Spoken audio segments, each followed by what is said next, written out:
오늘 11월 둘째 주일, 또 거룩한 주일, 주님의 날을 맞아서 함께 하나님의 말씀을 듣고 하나님의 사람으로 살아가는 저와 여러분들이 되기를 바랍니다. 오늘 우리가 함께 살펴볼 말씀은 데살로니가 전서 5장 14절부터 18절까지의 말씀입니다. 신약성경 데살로니가 전서 5장 14절부터 18절까지의 말씀을 우리 함께 살펴볼 때에 큰 목소리로 하나님의 말씀을 읽도록 하겠습니다. 데살로니가 전서 5장 14절부터 18절까지의 말씀입니다. 또 형제들아 너희를 권면하노니 게으른 자들을 건개하며 마음이 약한 자들을 격려하고 힘이 없는 자들을 붙들어주며 모든 사람에게 오래 참으라. 삼가 누가 누구에게든지 악으로 악을 갚지 말게 하고 서로 대하든지 모든 사람을 대하든지 항상 선을 따르라. 항상 기뻐하라. 쉬지 말고 기도하라. 범사에 감사하라. 이것이 그리스도 예수 안에서 너희를 향하신 하나님의 뜻이니라. 아멘. 우리 지난주에 믿음의 스토리가 있나요? 라는 제목으로 함께 말씀을 살펴보았습니다. 이번 주에는 우리가 만들어 가야 할 스토리라는 제목으로 함께 하나님의 말씀을 살펴보겠습니다. 데살로니가 전서 말씀은 지금으로부터 약 2000년 전 로마 시대 데살로니가라는 도시에 사도 바울이 하나님을 믿는 사람들이 살아가야 할 삶의 모습에 대해 쓴 편지라고 했었습니다. 사도 바울은 편지를 쓰면서 이 땅에 다시 오실 예수님을 기다리며 믿음으로 살아가는 데살로니가 교회의 교인들이 로마의 여러 다른 도시들에게 믿음의 본이 되었다라는 칭찬의 말로 편지를 시작했습니다. 당시 초대교회의 교인들은 하나님께서 그들의 삶 가운데 행하신 다양한 이야기들이 있었습니다. 무엇보다 그들은 다시 오실 예수님께서 이 땅에 다시 오실 그 예수님의 재림으로 이루어질 세상의 마지막을 기다리는, 믿음으로 기다리는 사람들이었습니다. 여러분, 종말을 기다린다고 하는데 종말이란 무엇일까요? 이 종말이라는 것은 말 그대로 세상이 끝나는 날을 이야기합니다. 그리고 미국의 헐리우드 영화를 보면 이런 종말에 관한 영화들이 많이 있습니다. 세상에 마지막 날 좀비 떼가 출현하기도 하고 모두가 좀비가 되어버리고 소수의 사람들만 살아가는 드라마나 영화가 많습니다. 머나먼 우주로부터 거대한 운석이 날아와서 지구와 충돌하고 그 충돌로 인해 지구가 멸망하기도 합니다. 제가 좋아하는 영화 중에 마블 시리즈에서도 악당 주인공으로 등장하는 타노스의 역할은 6가지 스톤을 모아서 온 우주의 생명체의 절반을 사라지게 만드는 계획을 세우고 실행했었습니다. 이를 막기 위해 이제 어벤져스 마블 시리즈의 영웅들이 모여서 힘을 모읍니다. 최근에 코로나에 대해 연구하는 과학자들도 또 환경학자들도 이 최근에 메르스나 조류독감이나 코로나19 같은 이 바이러스성 전염병들이 증가하는 이유 중에 하나로 이 대기 중에 이산화탄소 그 농도가 증가하게 되고 우리 지구의 기후가 변했기 때문이라고 합니다. 과학자들은 우리 인류가 이렇게 계속 환경을 파괴한다면 우리 인류의 시대를 24시간으로 볼 때 이제 남은 시간은 몇 분이 채 남지 않았다라고 이야기합니다.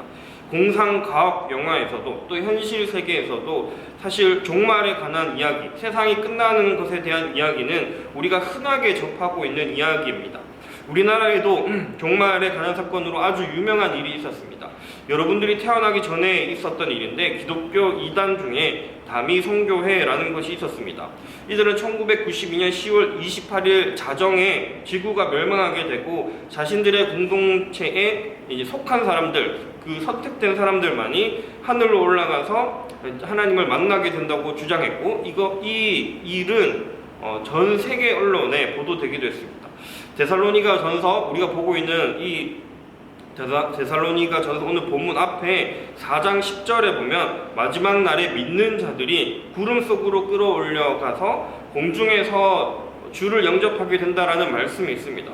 이 다미 선교회는 이를 인용해서 1992년 10월 28일 자정에 종말이 오고 자신들이 하늘로 들려 올라갈 것이라고 주장했었습니다.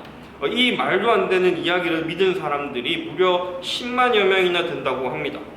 1992년 10월 28일 전 세계의 취재진들이 마포구 선상동에 있는 다미 선교회를 취재하러 왔습니다. 과연 10월 28일 자정이 되면 무슨 일이 일어날까? 정말 사람들이 하늘로 올려갈까 하는 큰 관심을 가지고 많은 기자들, 방송국 카메라들이 몰려들었습니다. 어떻게 되었을까요? 네, 아무런 일이 일어나지 않았기 때문에 우리가 지금도 살아가고 있는 거겠죠? 아무런 일은 일어나지 않았습니다. 우리에게 그렇다면 기독교인들에게 종말이란 무엇인지 살펴보아야 합니다.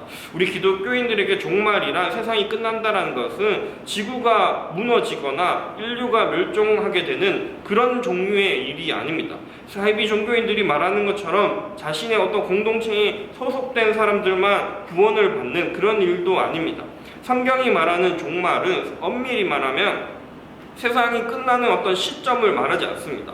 우리 성경책에 종말이라는 말을 뜻하는 여러 가지 단어가 있는데 이 단어들의 뜻을 잘 정리해보면 성경이 말하는 종말은 예수님이 이 땅 가운데 우리와 함께 한다라는 것을 이야기합니다.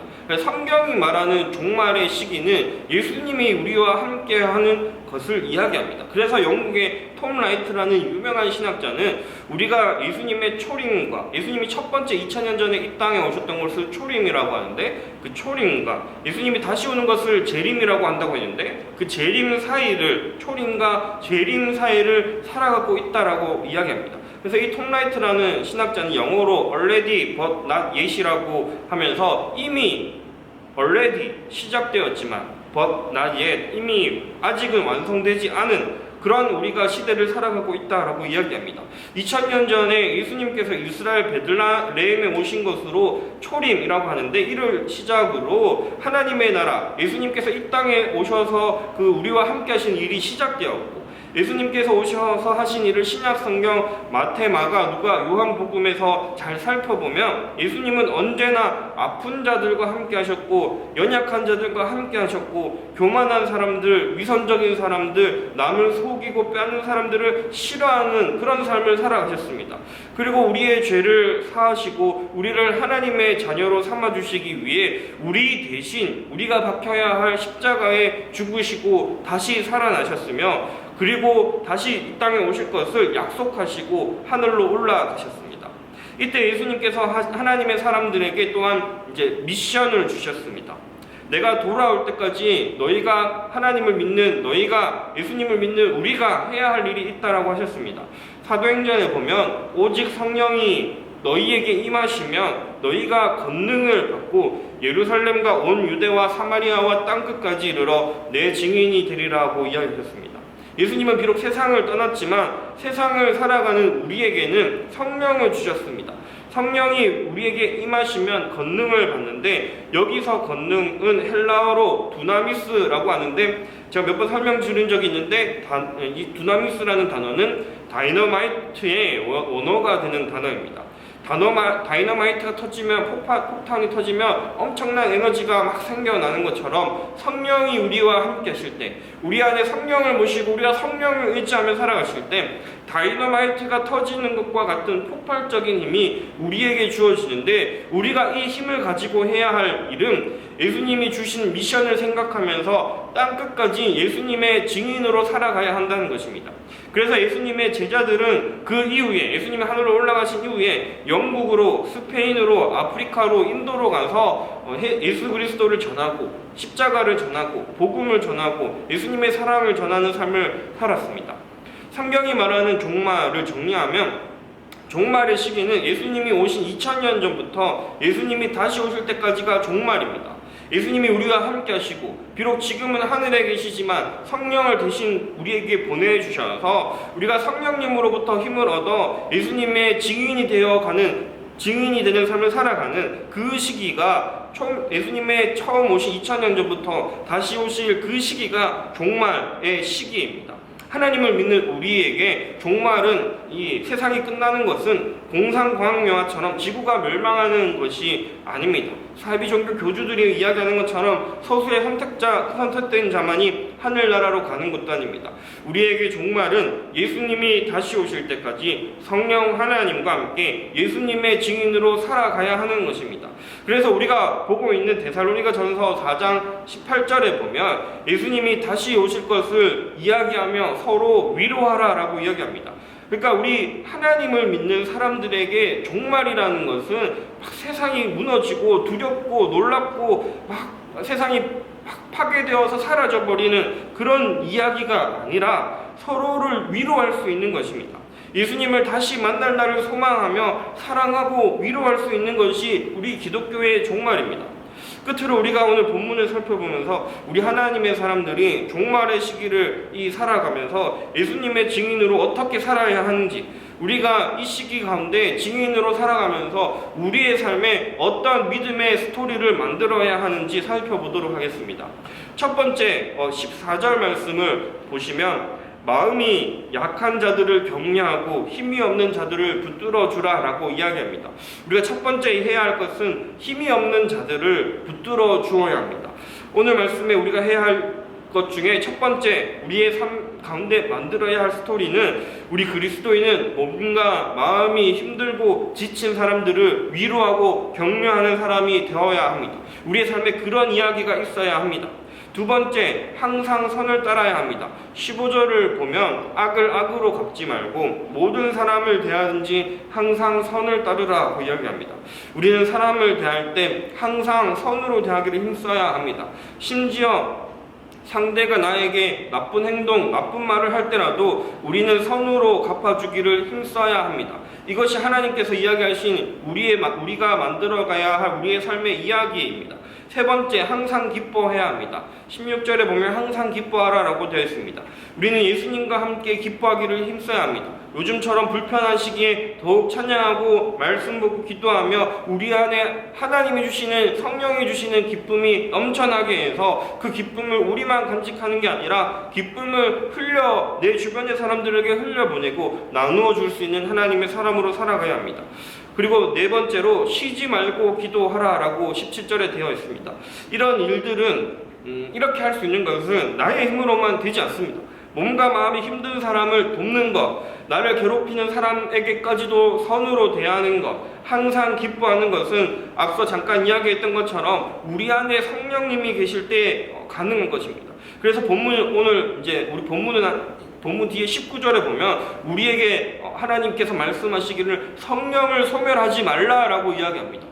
우리 안에 성령을 소멸하지 말라라고 이야기합니다. 우리 안에 성령이 가득할 때 앞서 이야기한 것처럼 성령님이 주시는 권능, 두나미스, 다이너마이트와 같은 폭발적인 힘을 성령님으로부터 받을 때 다른 사람들을 위로하는 것, 괴롭히는 사람에게도 선으로 대하는 것, 항상 기뻐하는 것이 가능한 겁니다. 기도는 꼭 교회에 두 손을 모으고 눈을 꼭 감고만 할 수 있는 것이 아닙니다. 오늘 하나님께서는 우리에게 쉬지 말고 기도하라고 합니다. 우리는 길을 걸으면서, 버스를 기다리면서, 지하철 안에서 우리는 마음으로 기도할 수 있습니다. 우리는 언제나 어디서나 성령님의 도우심, 하나님 오늘 하루도 이 길을 걸어가는 가운데서도, 공부를 하는 가운데에서도, 친구를 만나러 가는 그 길 가운데서도 성령님 나와 함께 하여 주셔서 내 삶 가운데 하나님께서 함께 하신 이야기가 넘쳐나게 해달라고 기도해야 합니다. 마지막 다섯 번째로 범사에 감사하기입니다. 18절에 보면 범사에 감사하라 라고 되어 있습니다. 범사는 모든 것을 뜻합니다. 모든 것에 감사하라는 말입니다. 달리 말하면 모든 일에 감사할 수 있다라는 말입니다. 세상 사람들처럼 좋은 일이 생겼을 때만 감사하는 것이 아니라 성령이 우리 안에 계시고 우리 안에 힘을 주시고 능력을 더하실 때 때로는 힘들고 어려울지라도, 때로는 너무 답답하고 속상할지라도 하나님께서 함께 하시고 힘주시고 도와주실 것을 믿기 때문에, 그래서 성령이 주시는 능력으로 이 모든 것을 이겨낼 수 있기 때문에 우리는 범사에 모든 것에 감사할 수 있습니다. 말씀을 마무리하겠습니다. 오늘 본문 마지막 18절에서는 말씀을 맺으며 이것이 우리를 향하신 하나님의 뜻이라고 이야기합니다. 우리를 향하신 하나님의 뜻은 우리의 삶 속에서 방금 이 이야기한 것들을 실천하면서 함께 하시는 그 하나님 나라의 이야기를 만들어가고 예수님의 증인으로 살아가는 것입니다. 우리는 종말의 시대를 살아가고 있는 것입니다. 예수님이 이 땅에 오셨고 다시 오실 것을 기다리면서 성령이 우리 안에 역사하시는 그 종말의 시기를 살아가는 것입니다. 세상이 말하는 종말과 성경이 말하는 종말의 차이가 이것입니다. 그래서 우리 하나님의 사람들은 반드시 이 시기를 살아가면서 내 안에 하나님의 능력으로, 성령의 능력으로 살아가면서 예수 그리스도의 증인으로 살아가야 합니다. 그래서 우리의 삶에 반드시 또 다른 사람이라는 열매가 있어야 합니다. 내가 예수님의 증인으로 살았기 때문에 내 친구들 중에 예수님을 믿게 되고 예수님을 알게 되는 열매가 있어야 하는 것입니다. 사랑하는 중고등부 여러분, 한 주간도 하나님의 사람으로 살아가시기를 바랍니다. 살아계신 하나님께서 부어주시는 힘을 의지하길 바랍니다. 우리의 힘으로만 살아가는 것이 아니라 성령의 도우심을 구하고 성령께서 주시는 폭발적인 힘을 구하시기를 바랍니다. 기도하겠습니다. 사랑과 은혜가 풍성하신 하나님, 오늘도 우리에게 주님의 말씀을 허락하심에 감사드립니다. 우리에게 성령을 허락하시고 하나님 이 시대를 가면서 살아가면서 우리 인간의 연약한 힘으로 살아가는 것이 아니라 하나님과 동행하며 살아가게 하심에 감사드립니다. 주님, 오늘 말씀을 기억하면서 우리의 삶 가운데 하나님께서 함께 하신 성령께서 도와주신 이야기들이 넘쳐나기를 원합니다. 하나님, 우리가 연약한 자들을 돌보고 마음이 힘든 자들을 위로할 수 있는 자들이 되게 하시고, 하나님 또 우리가 악으로 악을 갚는 것이 아니라 어떤 사람에게든지 선으로 대할 수 있는 사람이 되게 하시고, 항상 기뻐할 수 있고 쉬지 않고 기도하며 범사에 감사할 수 있는 우리 중고등부 될 수 있도록 도와주시옵소서. 한 주간도 주님의 길을 걸어가기를 원하오며 거룩하신 예수님의 이름으로 기도드립니다. 아멘.